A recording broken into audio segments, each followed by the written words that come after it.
Hello, I'm Meta Spencer, and I'm going to have a conversation today about nonviolence with some friends of mine in Montreal. Norman Beaudet is the director of a Center for Resources on Nonviolence, which I will not try to pronounce in French because I would only mangle it. I'll let him do that in a minute. And his assistant or intern for the summer or something, whose name is Jamie Latvaitis. Is that right? Okay. Yeah, that's right. Hello, fellas. It's great to see you. And Norman, please pronounce the name of your organization so I won't be too embarrassed. That's the Centre de Ressources sur la Non-Violence, which is an organization dealing with nonviolence issues, and it's been involved in nonviolent action since quite a number of years, I would say. Mm-hmm.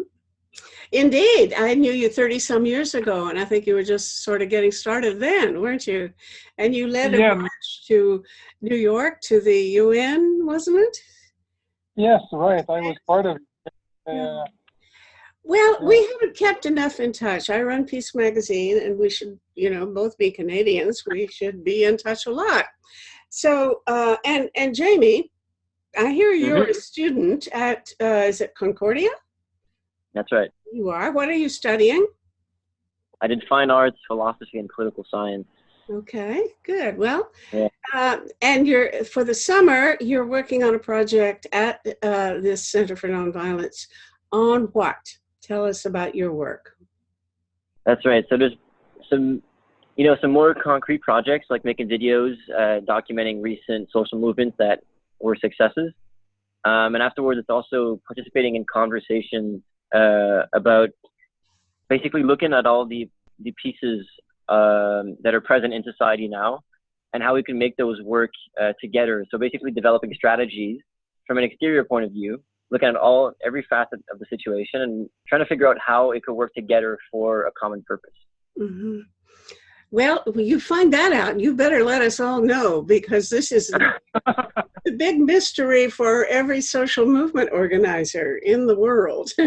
How do we make it go? This thing that I have a good teacher.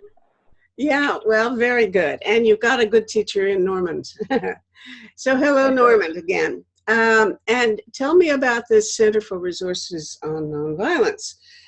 You've been running this a long time, and I know that you do not only work on peace issues, but a number of environmental questions and so on. So let's get down to talking about some of the projects that you have in mind. And then I'd like eventually to get back to Jamie and have a bit of a conversation about the activities that I understand students are undertaking in connection with the federal elections that are coming up. And maybe even lie down in the street in front of Justin Trudeau in protest against something or other, which you're still young enough to do, and I'm not. Okay, Norman, bring me up to date. What have you been doing in the last 35 years since I saw you last? So the center has always been very involved in peace and disarmament issues. We've had contacts with a lot of militants. One of the big issues in the last 5 years has been the issue of fracking, which means trying to go and get either petroleum or gas through techniques that are not conventional techniques, by which you just dig a hole and the material comes out, but you have to dig very deep, get into the rock, and then dig horizontally and put liquid water generally under high pressure to get the material out, like the gas or petroleum. I assume that most of the oil extraction or gas extraction from fracking took place farther out close to where the tar sands are. So that just shows my ignorance. Are you guys experiencing fracking locally? There's been attempt, because the St. Lawrence Valley is rich in gas, and in the region of Gaspésie, there are potential sources of petroleum that could be reached by fracking. So there's been attempt by the industry to come and try to get to those resources. But since the St. Lawrence Valley is the most populated area, and it's the most active in terms of agriculture in Quebec, there's been a massive opposition to those industrial initiatives. And most of these initiatives now have not passed the level of testing because there was so much opposition. So the center has been involved in different steps related to the raising up of this opposition to those techniques of exploitation of natural resources. Okay, now let's connect it to the pipelines. Later on, there was a second major project in terms of environment, and that was the Energy East project, which was a project to build a major pipeline that would come from Alberta, from all the way across the country, get into Quebec and in Ontario, it was going along the St. Lawrence River and crossing Quebec still along the St. Lawrence River, crossing the river in Montreal and crossing it back in Quebec, close to Quebec City. So the center was... Now that would have been pumping bitumen or some kind of heavy oil. Bitumen, right? Yes. The objective was to get bitumen out of the country by crossing the whole province of Quebec and having boats coming up to pick it up in the maritime provinces. You were involved in that opposition movement. Yes, right. We were involved in coaching on nonviolent action techniques, developing an opposition strategy, and having that opposition strategy deployed by a lot of different environmental organizations. And within that strategy, the center was a key actor.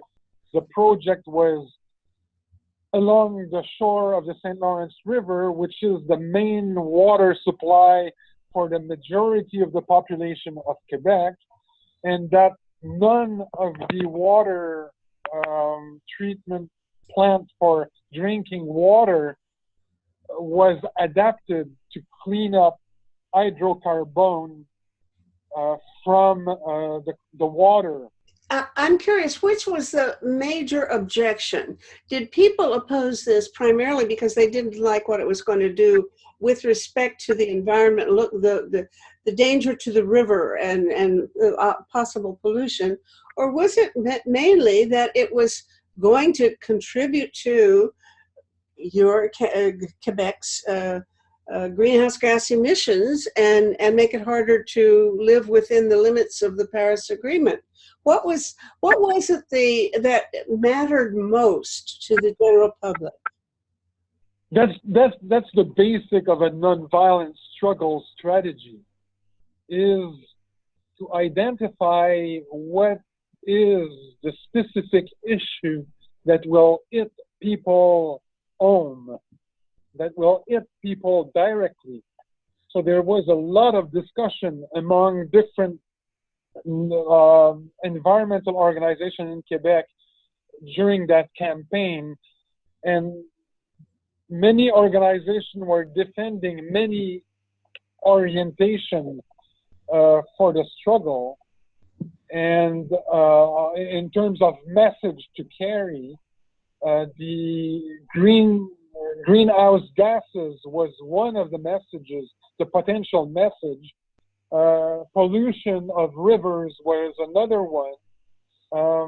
issue of the fact that we need to reduce petroleum and that like the economy needed to change, but the issue that the center identified as the issue that was probably the most powerful in terms of waging the strength of a movement, raising up people to act upon the situation, was the question of drinking water.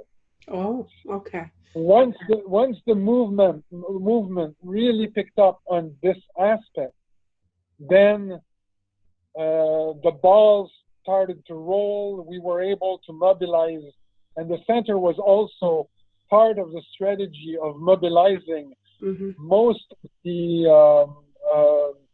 the county administrative body of the North Shore of Montreal, which is composed of most of the mayor of the different regional bodies on the North Shore of Montreal, and to move them into understanding the fact that if that pipeline was to go through Quebec, the impact in terms of public investment in drinkable water would be major. It's a simple filtration process, and then putting in some chlorine, and then you distribute it. But with hydrocarb, like with petroleum into the water, then the situation of cleaning water for it to become drinkable was major. You needed to transform the cleaning chain, the cleaning process, and that cleaning process modifying it would have needed a major investment in the order of tens or hundreds of millions of dollars per city. Now you won that one, right? I mean, they gave up with the effort for this Trans-Canada. I don't know whether this is what it was called, but the pipeline has been abandoned as such. Yeah, unfortunately, we were just trying to start to develop the strategy, but I guess the message got across. And that this was unacceptable for most of the people, and we don't know exactly what made the change in the mind of the promoter. The mayor of Montreal, which is the president of the CMM body, was showing up at this event and saying that it was unacceptable for most of the 80 cities in the surrounding of Montreal. Okay, good. So we got that. You're not room free yet because you got this fracking thing happening now, right? The methane from liquid natural gas. Okay, Jamie is involved in that natural gas process. This is the new campaign in which the center is involved. We are at the moment working in thinking about what is going to be the strategy to face that new project. Tell me what you're going to do. If it's not divulging secret plans. No. Yeah, so basically what happened is that after Energy East was refused, after Norman's campaign, a couple of years after, so last year, they sort of recycled all the pieces of that project into what we're now calling GNL Québec, so gaz naturel liquéfié, or in English, liquefied natural gas. The pipeline is going to go further up north in Quebec, and this time it's not bitumen, it's not crude oil from Alberta, it's natural gas that is harvested by fracking in Alberta. It goes by northern Ontario into northern Quebec. It goes by about 30 communities and 7 Indigenous communities. And this is basically what happened after Energy East was canceled. It's the same investors, same company. It's even the same coordinator here in Quebec, same connection to Trans-Canada. And with the same sort of same financial interests behind it, or not? That's right. Yeah, same ones. Yeah, which by the way are not Canadian in most parts. And funny enough, actually, a lot of those investors have really strong ties to the Trump administration right now in America. Tell me something. Yeah. I'm not surprised at all. Yeah, that's right. But like on the bright side, the same kind of thing is happening as well, where there's a lot of like civil mobilization happening around the project. But the difficulty here is that there's this really popular trend nowadays of greenwashing terrible projects. Do you know what the term means, Meta? I've heard the word, yeah.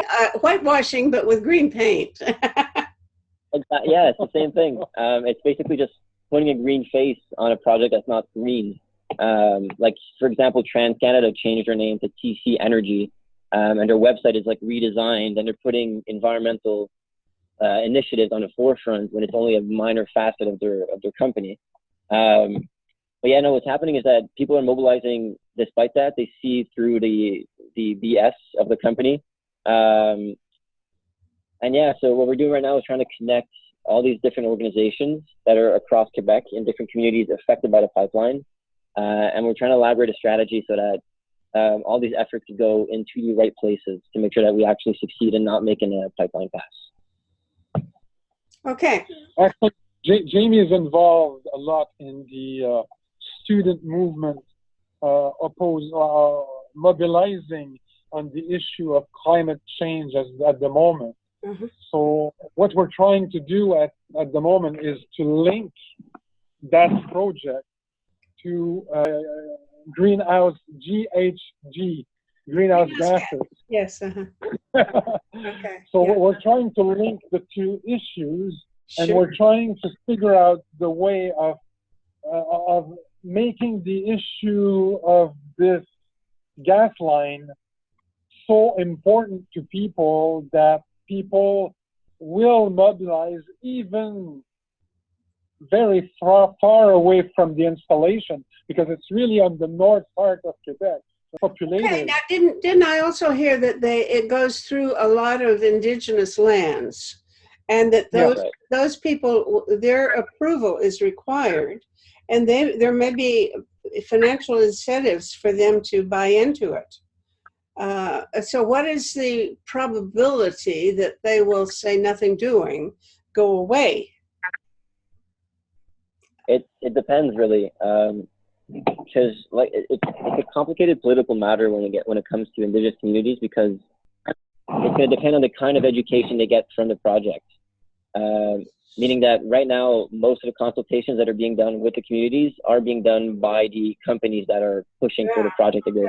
Okay. So the challenge they're out there whipping up support, and your job is to go out there and whip up anti-support, right? Yep. That's it. Okay.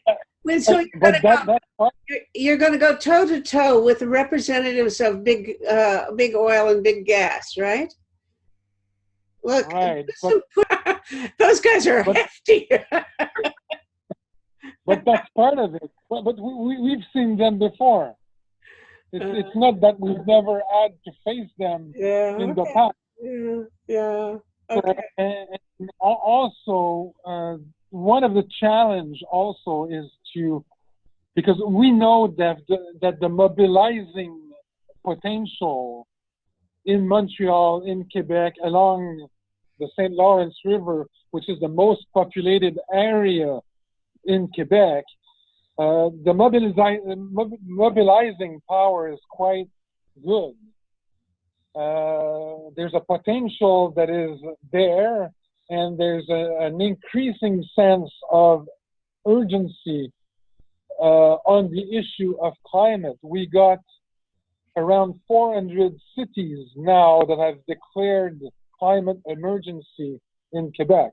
Your argument's going to have to be different from what you maybe succeeded with regard to with the oil line, because if people were locally concerned about getting their water affected, that's not going to be the case with this methane. The real problem with the methane is it leaks and it gets into the atmosphere, and the whole world suffers, and people in Montreal are going to be suffering not from local effects, but from something that goes on in the northern part of Quebec or even Ontario or God knows where, right? So Mm-hmm. you have to mobilize people's global consciousness more than their desire for fresh water, right? Yes, you are just putting your finger exactly on what we're discussing at the moment. Uh-huh. How do we bring that issue, which is perceived as far away, close to home for people? And that's going to be our big challenge. But we do have possibilities. It's hard for us right now to disclose exactly what Right. are going to be the responsibilities. But we know that those pipe builders are Canadian companies. We know that they have offices in Montreal and Quebec. We know that they are reaching out for investments from organization, public institution in Quebec. We know that they do already have pipelines in Quebec that are smaller, that are not transport pipelines, but mainly distribution pipelines. We know that these companies never negotiated with any public body any accommodation in terms of compensation. So all the risks are on the side of the public and all the benefits are in the side of the promoters. So we have a lot of cues that are helping us. It's a fight between a nonviolent fight between citizens and promoters. And with promoters with the complicity of public bodies like governments and very strong interest. But in every situation, there are specific weaknesses to a project. And the challenges are always to identify those weaknesses. I have a friend in Europe, Adam Kuniaszewski. He's actually a Montrealer, but he's Polish background, and he lives in Geneva. I know her. Do you know him? Well, he wrote a piece which he shared with me, and we will probably put some version of it onto the articles that we have prepared for the Platform for Survival on our website, tosavetheworld.ca. And I haven't got his article up there yet, but what he is doing is working globally on a campaign to oppose any subsidies to the petrochemical industry, to the oil industry, and so on. Now, I would imagine that if there are investors and big companies in Montreal that are the money behind this operation, that they're not digging entirely into their own pockets for this, but they're getting some kind of special consideration from the government. That's right. Cities of various kinds. What Adam told me was that this was astounding to me. I believe he said $5 trillion per year goes in the form of subsidies to the hydrocarbon industry.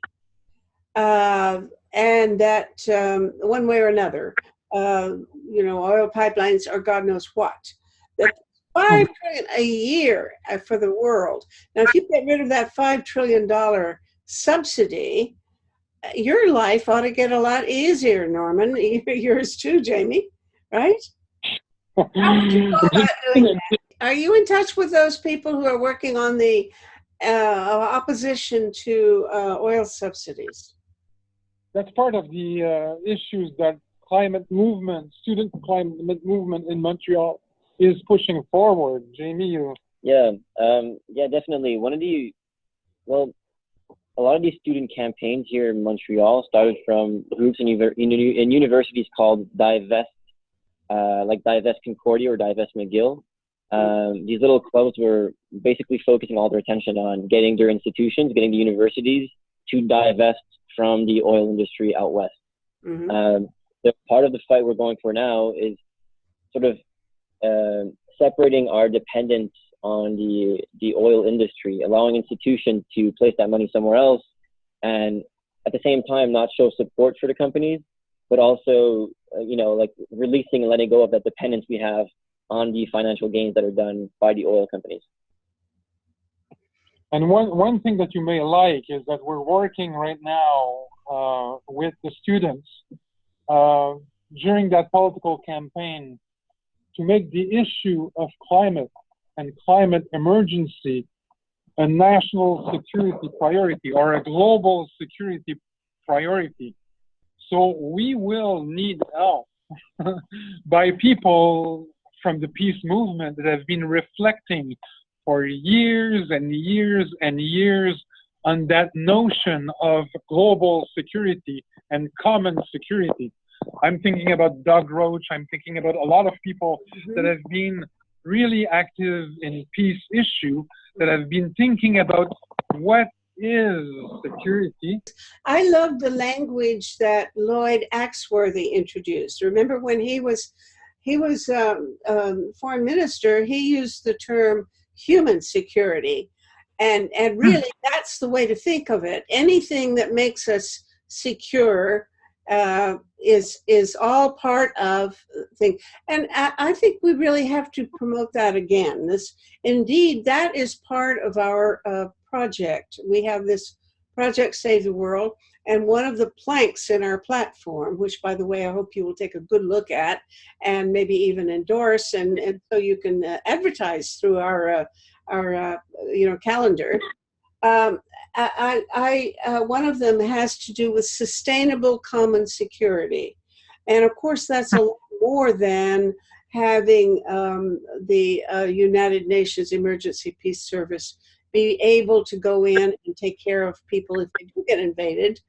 It's a lot more than that. It's a matter of providing well-being to people in all kinds of threats, against all kinds of threats. So, and oftentimes military weaponry is the last thing you need to make yourself secure. It makes you, in fact, less secure. And the center played a role in developing the strategy of the climate emergency declaration.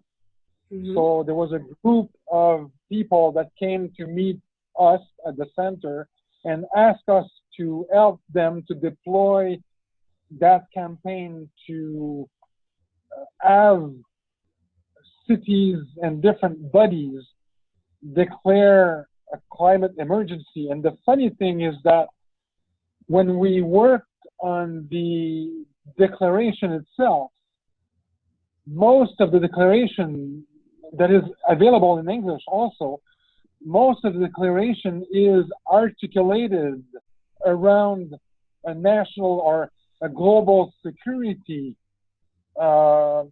statement. We are really elaborating all of the issues related to climate.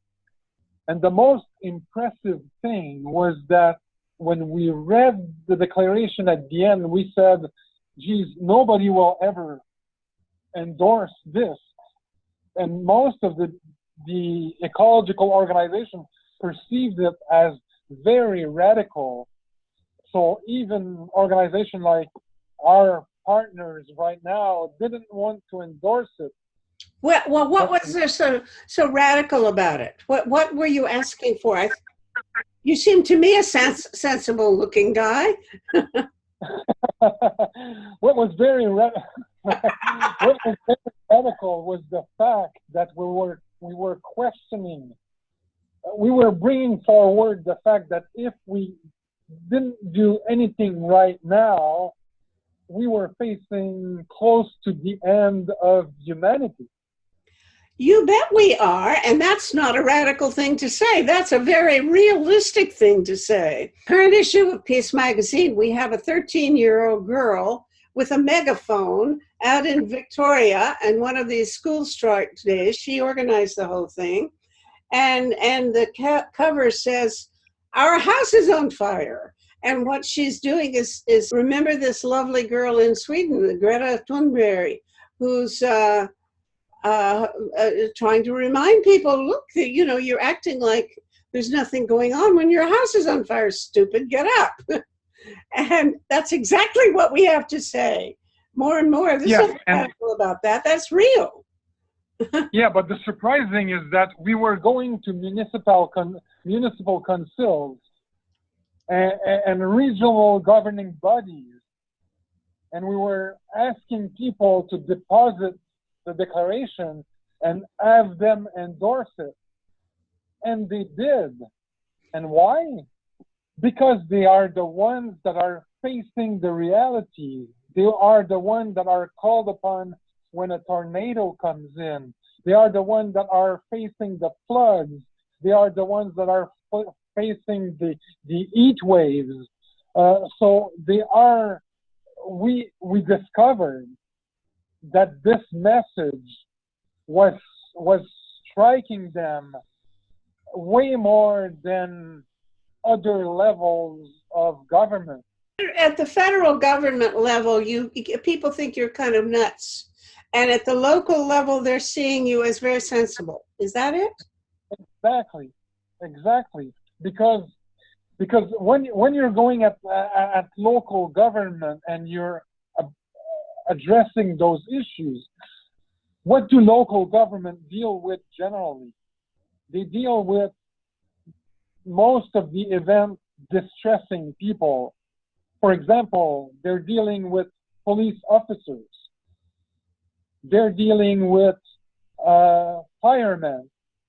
Mm-hmm. They're dealing with civil security, like civil intervention. And in most of the, at least in Quebec, in the ranking of responsibilities in situation of civil disorder, local bodies are at the top. And provincial government the government comes to help when they can't handle the situation anymore. And then the federal government comes in to help if provincial government can't handle the situation anymore. But they are the first people that are always asked to act upon a security, a human security situation. So we were very surprised to see them very receptive. Mm-hmm. Well, listen, let's Jamie, tell me more about what the students are planning to do or already doing. How is the student movement organized? There are groups in every university, every university in Quebec, but also CJEFs in high schools. So I guess if I could go back, the way it started was in January, a small group of students that were motivated, united from different universities, and they called for a general strike to happen on March 15th. And then from January to March, high school students were protesting every Friday, having pretty decent sized marches every Friday. And then March 15th arrived. We were 150,000 students in the streets on that day. It was the biggest climate strike in the world on March 15th because it was like an international climate strike day. And then since then, it's basically been building a stronger base. So like you said, organizing, basically it was finding out how this movement can be as democratic as possible when we make decisions. What do we stand for? What kind of principles we want? What kind of values we want to push forward? And we want to make sure that we have the consent of every student involved in the movement. Also building contacts with Indigenous communities and schools outside of Montreal and like the more countryside regions. And so the next big steps for the students here is going to be September 27th. I guess it's the biggest date. It's our second big strike. We're expecting, at least personally, I'm expecting more people than March 15th. And we're also collaborating with worker unions here, teachers, younger students as well, and workers from like outside of Montreal and everything. And concerning the federal elections, so of course we're regulated, right? Because students depend on the help of NGOs because we don't have money or resources to act. And that means that we're also regulated by the legal limitations that those NGOs have in terms of expressing themselves on the federal elections. We are, you know, I've been very involved with that in the past as a leader of an NGO. there are rules, especially if you're a charity, because Yeah. you're not supposed to take a position favoring or opposing any candidate or political party. That's right. On the other hand, I think you can go to meetings and ask them about particular issues and ask all of the candidates and demand that all of the candidates take a stronger position than they've been taking.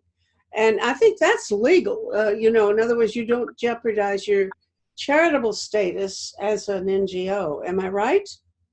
For Quebec? It actually it changed this year, sadly, and it's even more strict than it was beforehand.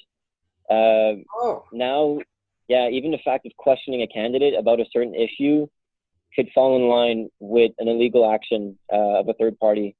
So, is that a Quebec law, or is it the federal government? Because I would have thought I'd hear, I'm involved in NGOs, and I would have thought I'd hear if they'd tightened it up. Because one of the things that the Liberals said when they came in was we're going to make it easier than the Harper government had been with respect to charitable activities of NGOs.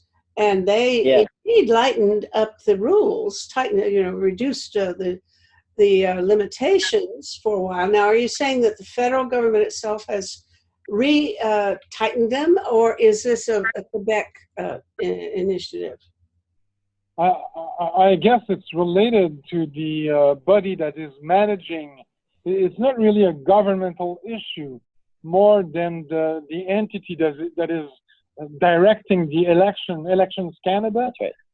And it's quite independent in terms of body for making decisions about the election process. And most part of the world, I think, right now, the issue is being complexified by the fact that there are now social medias, and there are many ways by which people can intervene. So that governing body of the election process in Canada is following a general tendency by which they are trying to adapt to a new reality related to social media.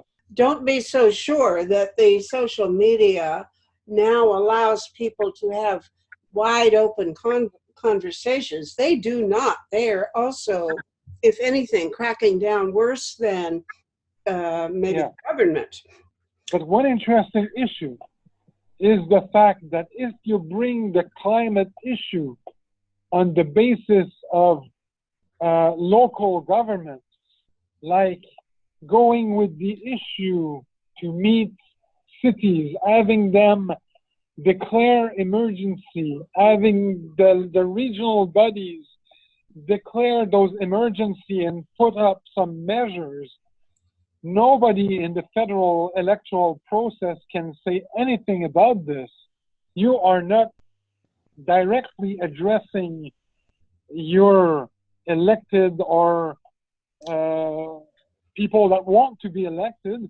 You are working with your elected bodies that are close to you, and the legislation related to election does not apply. So that's part of the strength behind the strategy of those declaration made by mayor and local regional decision bodies. That's very good advice. Yeah, okay, we definitely need an article from you about what you're doing, and we're going to, and I hope that we can put you in touch with other people doing nonviolent work as well. And I see myself as kind of a node in our Peace Magazine and in our Project Save the World for spreading words back and forth. Are you willing to participate in that? Yes, great. Good. Okay. Tell me about some of the other things that you've done besides this current thing about pipelines and methane. Over the years, you've engaged in a lot of actions in Montreal, right? Well, with the center? Mm-hmm. Yes, there was the Idle No More movement. Uh-huh. There was also the Occupy movement that the Mm-hmm. center was involved with in Montreal. Idle No More. There was also a major student movement in 2012, Right. where students gain a freeze in the increase of student fees in Quebec. They've been very, very active on this issue, and they were even able to destabilize the existing provincial government. So the government was changed because of the student pressure. Most of the people have probably heard of that. Mm-hmm. Oh, yeah. So the center has been quite active at different levels. One of the big campaign also that the center carried was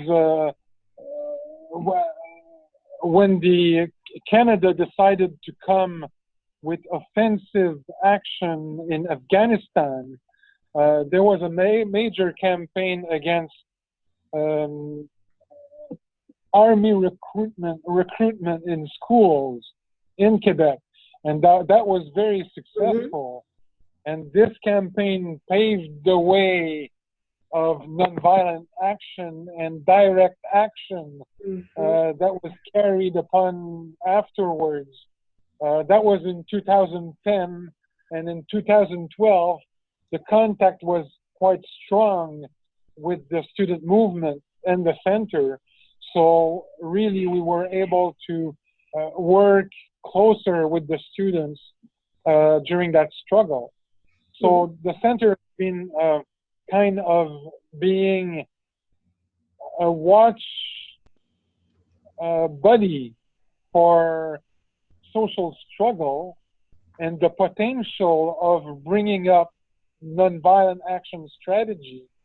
And once we were identifying a potential campaign where nonviolent action could play a major role, then we were getting involved in that campaign. Well, what would you say are the leading forces or categories of society in Quebec that have the most promise for being progressive and leading the charge toward the kind of changes that I think you and I would both admire? We're clearly, I think in general, you look for students as a major impact, right? You also mentioned the labor movement. We don't hear a whole lot of that about it lately. I don't know how active they are in supporting things. What other, and Indigenous groups, what is your relationship with various Indigenous organizations? The relation with Indigenous organization is always an issue on which you have to work on a long-term basis. It's not an issue. It's not it's not like many other organizations or social movement by which with who you can work and when an issue arises, then you establish links, you see common issues, and you go forward and act upon the situation. With the Native organization, you need to establish a long-term relation. You have to be involved in having links with them on a regular basis, even if the Native issues are not in the forefront. Okay. And it's based on the building up of a trust between your social organization and their militants, because there are a good nucleus of militants within the Aboriginal organization. Okay, what is the general public opinion, the ordinary position of ordinary people in the Indigenous communities? Are they close to, do you all agree pretty much? Or is there a split? Or is there much diversity of opinion within those communities?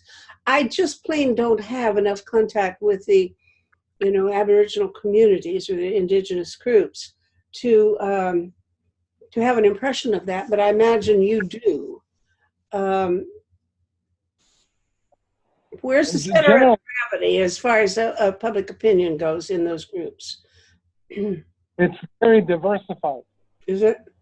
So you have people that very often will be close to the band council, the councils, which are highly financed by the federal, and are the organization that will provide most of the contract for business people in activities, economic activities within the native reservations. Mm-hmm. So this is generally one body that you have to deal with. Mm-hmm. There are other organizations that have economic activities that are not linked with those official structure, and that have developed their own vision of their economy and will be involved a lot in cigarette-related activities and other type of economic activities that a lot of people know about. And they do have an influence within those the indigenous communities, and they will have their interest and their vision of economic autonomy of native communities. Then you will have other people that just mm-hmm. want to go along and live their life. Sure. Mm-hmm. Like many other people that we do have in our society. Let me ask the same thing about Jamie. Jamie, in terms do you anticipate, let's say just this coming school year, as students organize to demand changes regarding especially climate change, mm-hmm. what do you foresee as the most promising methods that you will expect us to be witnessing that students will undertake? Most promising message, that's a good one. I think that the one I often find myself using is, you want to really put an emphasis on the sense of emergency that the youth feel, but it gets a little more peculiar because we're put in a sort of situation where we have to, like, we're expected to put a lot of time and effort in school, for example. And I often compare it to the metaphor of, say, building a house when you see a tornado clearly on your path. It's how do you expect somebody to put as much effort and motivation into a project when clearly you see the end coming very soon? So it's a weird sense of lack of motivation and alienation from just society in general, where we don't really feel we don't feel that motivation to keep going in the system that we're in now, because it's not guaranteed that it'll be this way in, say, 20 years. Mm-hmm. It's just trying to make people understand that they empathize with the youth nowadays. You grow up, and now kids that are born nowadays, the fact hits them pretty early on that life is no longer to be taken for granted in the future. So you grow up with that feeling that, hey, why aren't we acting on this, right? We're told from a very young age that something really bad is happening. So it's this feeling of loneliness and alienation that really captures a lot of young people. Eco-anxiety is not uncommon. And all of this really just, it makes you question where you want the young society to go. Because it's a really weird thing to, be expected to believe in the future when like nobody's taking care of it. Okay, tell me what the relationship, do you see anything special in the relationship between the students, the faculty, and the administration of the university? Do the administrators and the teachers and so on have a sufficient awareness of the sense of urgency and despair that the students feel, and are they responsive to changes such as demands for more advocacy in classes? Now, one of the things historically that academia has been a bit standoffish about is oftentimes you can't go into a classroom and give a political lecture. You can't give your political opinions so freely, and you certainly can't organize people to do marches in the classroom, that kind of thing. But if something is urgent, you see a little bit of bending of these rules and these norms, and a greater awareness on the part of the academics about what is needed to solve the problems that the students are seeing. Yeah. I've been teaching for 20 years. Well, I have, but not lately. And can you kind of give me a sense of where the student population is on that? Yeah. So there has been some support from faculty and teachers. Some, like you said, are ready to break those norms and start, giving a lecture in class that isn't necessarily connected to the material from the class, but about a political issue or the environment. Like one example that comes to my mind is a teacher in Concordia that often his examples that he uses in class are going to be themed on the subject of climate crisis.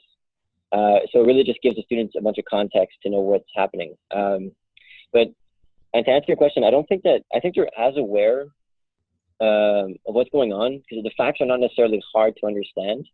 There's something that really changes, that's really different between like a young generation and an old generation is that, especially high school kids, for example, they don't know about those norms yet, right? They don't get into bureaucracy or procedure. They don't know how complicated it could be to bring about change. And so they just know what's right and they act upon it, breaking through barriers. But that's different when it comes to an older generation that's more familiar with the process and the norms that are present in society.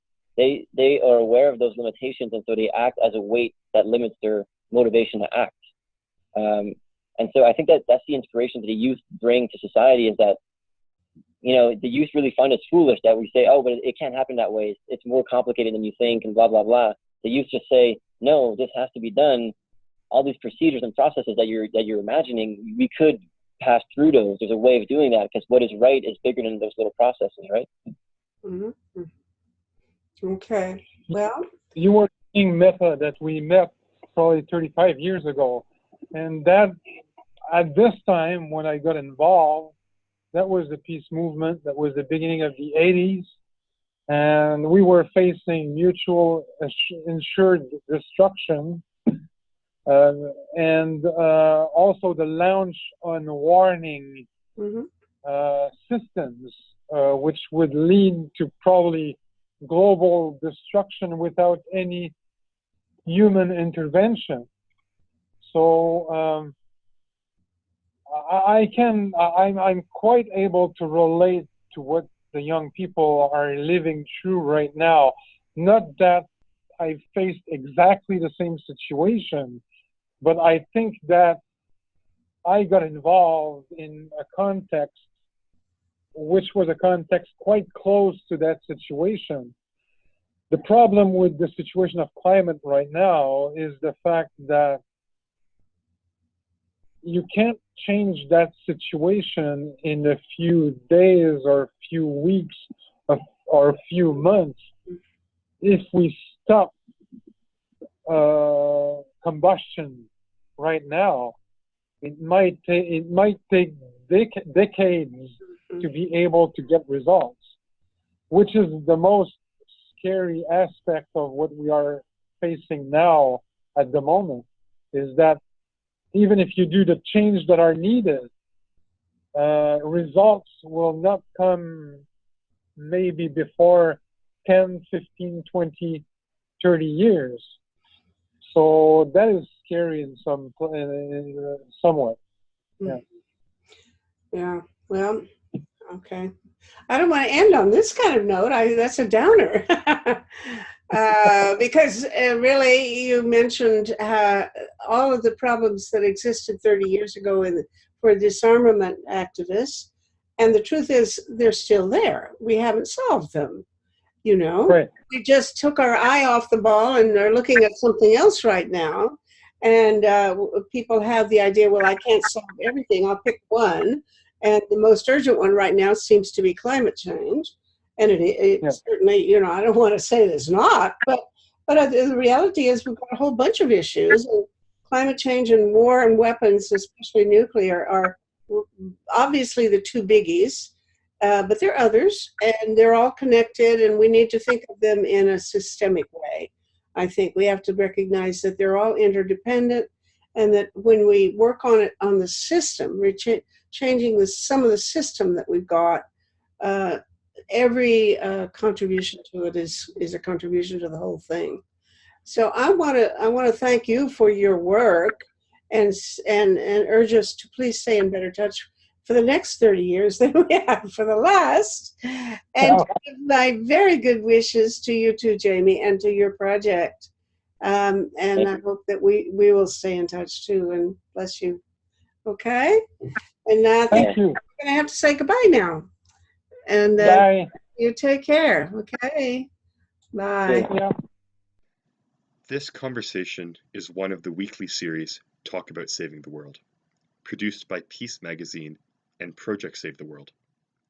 Please visit our website at tosavetheworld.ca, where you can sign the Platform for Survival, a list of 25 public policy proposals that, if enacted, would greatly reduce the risk of 6 global threats to humankind.